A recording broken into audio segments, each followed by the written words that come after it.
obrigatoriedade de renúncia, de oferta. Isso é generosidade, parte daqui. Posso ouvir um glória a Deus? Inclusive, se alguém disser para você que quem não dizima vai para o inferno, não tem base bíblica para isso, porque o dízimo não salva ninguém e nem condena. O dízimo revela se é generoso ou não, mas ele não condena. Posso ouvir um glória a Deus?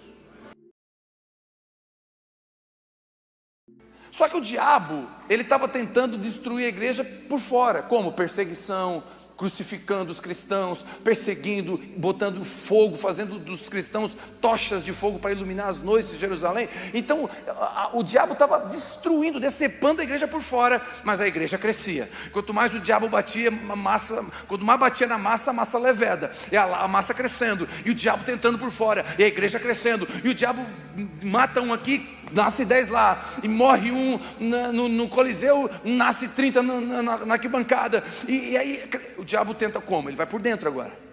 Bom, já por fora não está dando certo, eu vou entrar. E ele achou uma brecha no coração de 2 irmãos da igreja, Ananias e Safira. E esses 2 irmãos não vigiaram.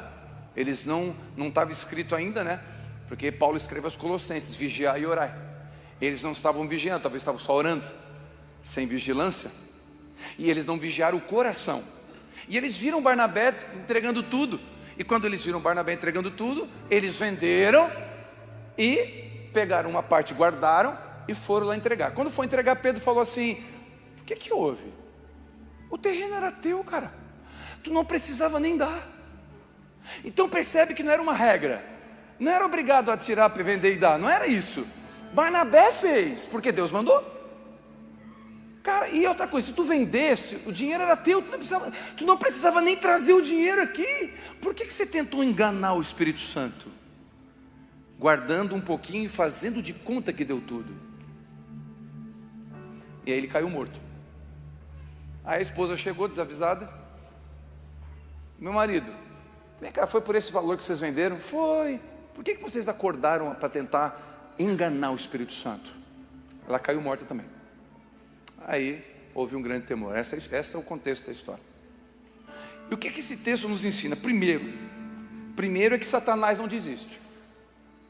Meu irmão, ele tenta por fora, ele tenta por dentro, ele não se cansa. O que eu aprendo aqui? No tempo da graça que nós estamos vivendo, não no tempo da lei, no tempo da graça, e aqui é tempo da graça, é Atos dos Apóstolos, não é lei que regia aqui, é graça. No tempo da graça, nenhuma oferta, nenhuma renúncia, nenhum voto e nenhum sacrifício é obrigatório. Então, se você for em uma igreja, em qualquer outro lugar, e dizer assim: ó, você é obrigado aqui a dar o dízimo, senão você vai para o inferno. Não é. Você é obrigado a fazer a oferta dos 70 fiéis. Se você não fizer, você... Não é. Nenhuma oferta, nenhuma renúncia, nenhum sacrifício é obrigatório na graça. Na graça nós somos conduzidos não mais pela lei, mas pelo Espírito Santo. Por isso que Barnabé fez o que Deus mandou ele fazer. E Ananias e Safira foi fazer o que Deus falou para Barnabé fazer. E fez da forma errada. Porque todas as vezes que a motivação é errada, vai sair da forma errada. A motivação tem que ser certa. Então, na nova aliança, não é uma circuncisão externa, visível, mas é interna, no coração. Paulo escreve aos Colossenses dizendo: não foi mão humana que nos circuncidou, mas a mão de Cristo, o Espírito de Cristo que nos circuncidou. Ou seja, não é fora.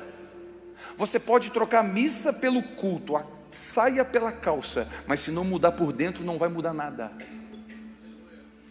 Não muda nada, só vai mudar o dia da missa para o culto, da saia para a calça, mas se isso não mudar aqui dentro, não muda nada.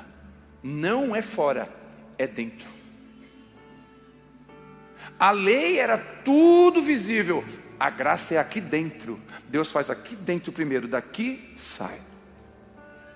Então uma mulher não precisa de um código de ética escrito aqui, ó: mulher, sua roupa não está decente, cuidado com o decote. Não, se o Espírito Santo habita em você, você vai olhar no espelho e vai dizer: Espírito Santo de Deus, a minha roupa te glorifica?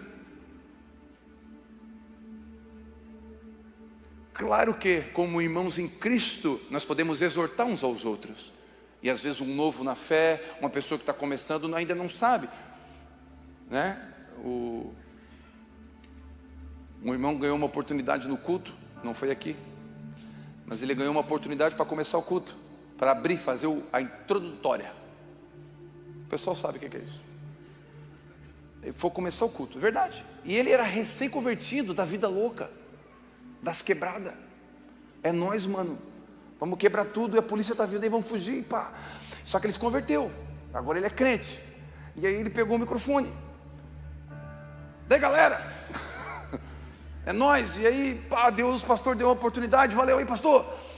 E nós vamos orar hoje aqui, vai ter milagre, vai dar o demônio hoje aqui. E pá, rapaz, o menino...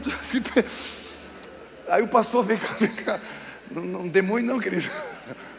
Mas é que estava... É menino na fé, não é maldade, não é... Ele só... Vem cá, tem que arrumar essa língua aí.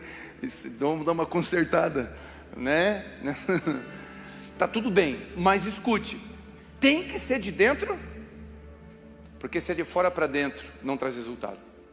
É de dentro para fora. No tempo da graça, não é uma questão de deitar com outra mulher, mas de pensar em deitar com outra mulher. No tempo da graça, não é uma questão de matar outra pessoa, mas de odiar outra pessoa. A Bíblia diz que quem odeia o seu irmão é um assassino. Na nova aliança, nós não somos obrigados, nós somos convencidos pelo Espírito Santo. Não permita que ninguém vos constranja ou obrigue a fazer voto nenhum. Nós podemos fazer uma convocação, por exemplo, vamos convocar a igreja a jejum, ok? Convocar a igreja ao jejum é uma coisa, obrigar a igreja a jejum é outra. Posso ouvir um amém? O apóstolo Paulo fez um voto, raspou o cabelo. Vamos fazer do voto do apóstolo Paulo uma doutrina? Não, porque tem alguns irmãos que já estão com voto. Não precisa. O voto eterno, o voto permanente. Então uma doutrina não pode ser feita a partir de uma experiência. Não foi feita uma doutrina que era para vender tudo e dar para os apóstolos. Foi uma experiência. Uma experiência não pode ser uma doutrina. O apóstolo Paulo fez um voto. Não é uma doutrina para a gente praticar. Foi uma experiência do apóstolo Paulo.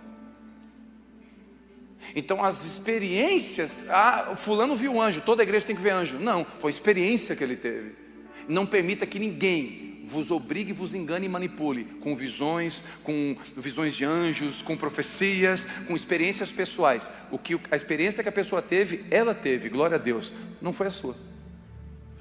Posso ouvir um amém? Então bastante cuidado, não permita isso. Não espere, agora eu falo como Abba Pai, os irmãos que congregam aqui. Não espere que eu, pastor, os pastores dessa casa, não espere que nós obrigamos você a ser generoso, dizimista, perdoar, vir na igreja, na ceia. Não espere, é o Espírito Santo que vai constranger você nisso. Nós vamos ensinar pelas Escrituras a importância de fazer essas coisas. Posso ouvir um amém? Mas não obrigar. Nós estamos no tempo da graça. Posso ouvir um amém? Não permita que a oferta de Barnabé empurre você. A oferta de Barnabé não é sua. Você pode se inspirar. E talvez o que Deus vai pedir para você é maior do que Barnabé. Barnabé deu o terreno, Deus vai pedir o terreno e a casa, e vai pedir a sua vida lá na África, o resto da vida. Deus pediu para você, obedeça.